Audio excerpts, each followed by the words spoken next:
اعوذ باللہ من الشیطان الرجیم بسم اللہ الرحمن الرحیم نحمدہ و نصلی علی رسولہ الکریم اما بعد رب اشرح لی صدری ویسر لی امری واحلل عقدۃ من لسانی یفقہوا قولی سبحانک لا علم لنا الا ما علمتنا انک انت العلیم الحکیم۔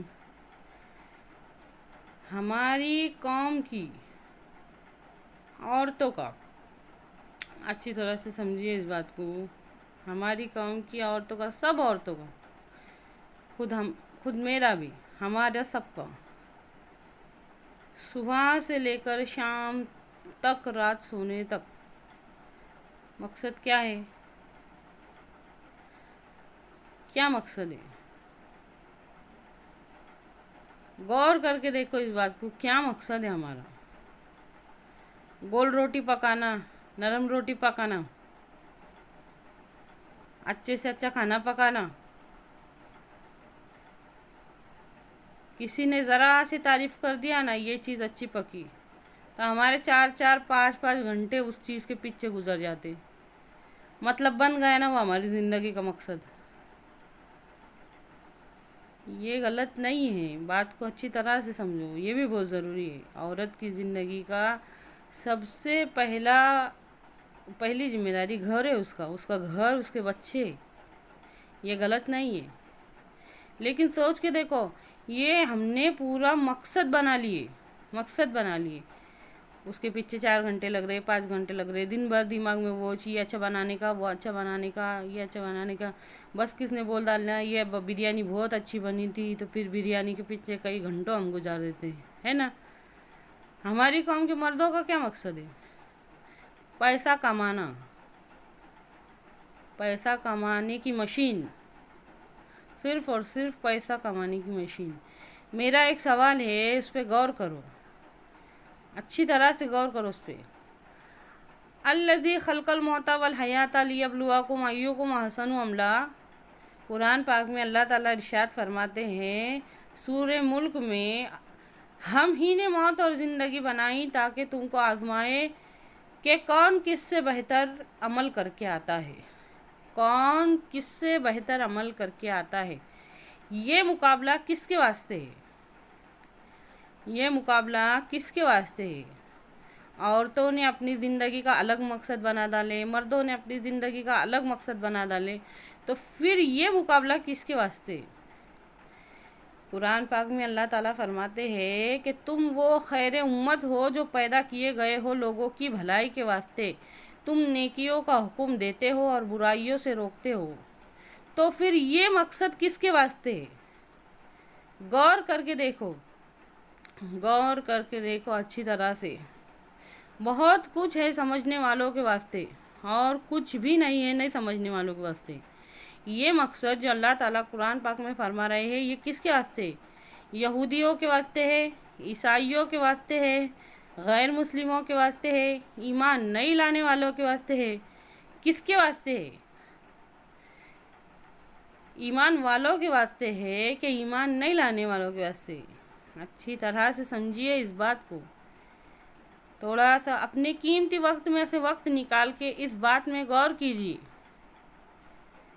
کہ ہم کو بھیجا کس لیے گیا ہے۔ اگر میں یہ کہوں نا، بار بار یہ کہوں، زندگی کا مقصد، تو مقصد سمجھ میں نہیں آئے گا۔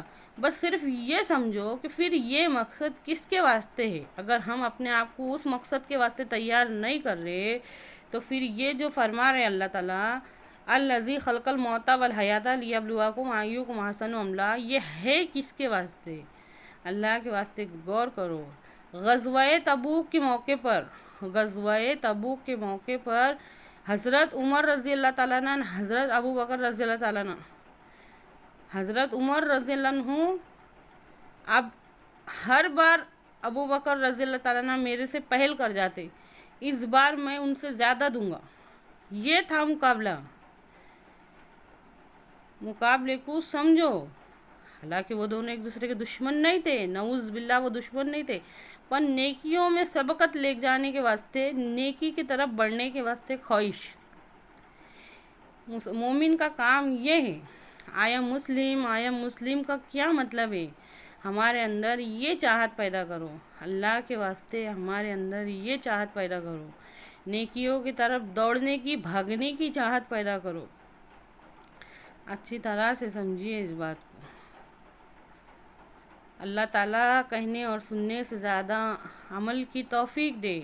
ہم سب یہ دعا کرتے نا، ہمارے سب کے دل کی یہ دعا ہے، ہماری تمنا ہے کہ اے اللہ ہماری قیامت تک کے آنے والی نسلوں کو دین پر چلا، قیامت تک کے آنے والی نسلوں کو دین پر چلا۔ بھلا وہ کام جو ہمارے تمہارے سامنے بند ہو جائیں گا، وہ راستہ بند ہو جائے گا جو ہمارے سامنے بند ہو جائے گا، قیامت تک کے آنے والی نسلیں اس راستے پہ کیسے چلیں گی؟ اللہ کے واسطے اس بند راستے سے پتھر ہٹانے کی، اس کے بیچ میں سے کانٹے ہٹانے کی کوشش کرو، دین اسلام کو پھیلاؤ، اس کو آگے بڑھاؤ۔ معاشرہ دین کے 5 شعبے ہیں، دین کے 5 شعبے ہیں۔ آج دنیا میں صرف دین کے 2 شعبوں پہ عمل ہوتا، باقی کے 3 پہ عمل نہیں ہوتا۔ وہ جو باقی کے 2 شعبوں پر عمل ہوتا وہ بھی ایسا ایک دم سستی سے، کاہلی سے ہوتا، کیونکہ دین کے 3 شعبوں پر تو عمل ہوتا ہی نہیں۔ اچھی طرح سے غور کرو اس بات پہ۔ نہ معاملات نبی کریم صلی اللہ علیہ وسلم کے طریقے پر ہے، نہ معاشرات نبی کریم صلی اللہ علیہ وسلم کے طریقے پر ہے، اور نہ ہی اخلاق کا بہت بڑا رول ہے اسلام میں۔ اچھی طرح سے سمجھیے، ہمارے نبی صلی اللہ علیہ وسلم نے نبوت ملنے کے بعد جب اسلام بنانے کا تھا تو سب سے پہلے جمع کرے تھے، سب سے پہلے جمع کر کے جماعت بنائے تھے، ایک جگہ جمع کرے تھے۔ شیطان نے سب سے پہلے امت کو فرقوں میں بانٹ ڈالا، امت کو فرقوں میں بانٹ ڈالا۔ اگر ہم کو کچھ کرنا ہے دین کے واسطے تو فرقوں کو واپس سے امت بنانا پڑے گا۔ اچھی طرح سے سمجھیے اس بات کو۔ میں جانتی ہوں کہ یہ بہت مشکل ہے، پہاڑ کھودنے جیسا ہے، لیکن فرقوں سے امت بنانا پڑے گا، کیونکہ جب بھی ہمارے نبی صلی اللہ علیہ وسلم نے دعا کی، میری امت کہہ کے دعا کی، میرا فرقہ نہیں کہا۔ جب بھی ہمارے نبی صلی اللہ علیہ وسلم نے دعا کی، یا اللہ میری امت، یا اللہ میری امت، میرا فرقہ ایک بار بھی نہیں کہا۔ قرب قیامت، بڑے بڑے اسکالر علماء فرماتے ہیں کہ قرب قیامت امت ہے نا 72 فرقوں میں بٹیں گی، 72 فرقوں میں بٹیں گی، اور انشاءاللہ جنت میں وہ فرقہ جائیں گا جس کا کوئی فرقہ نہیں رہے گا۔ اپنے آپ کو فرقوں میں بانٹنا بند کرو۔ قرآن پاک میں اللہ تعالیٰ ارشاد فرماتے ہیں لا تفرقوا، آپس میں فرقوں میں نہ بٹو۔ یہ اللہ تعالیٰ کہنے سننے سے زیادہ عمل کی توفیق دے اور ہمارے کو دعاؤں میں یاد رکھو۔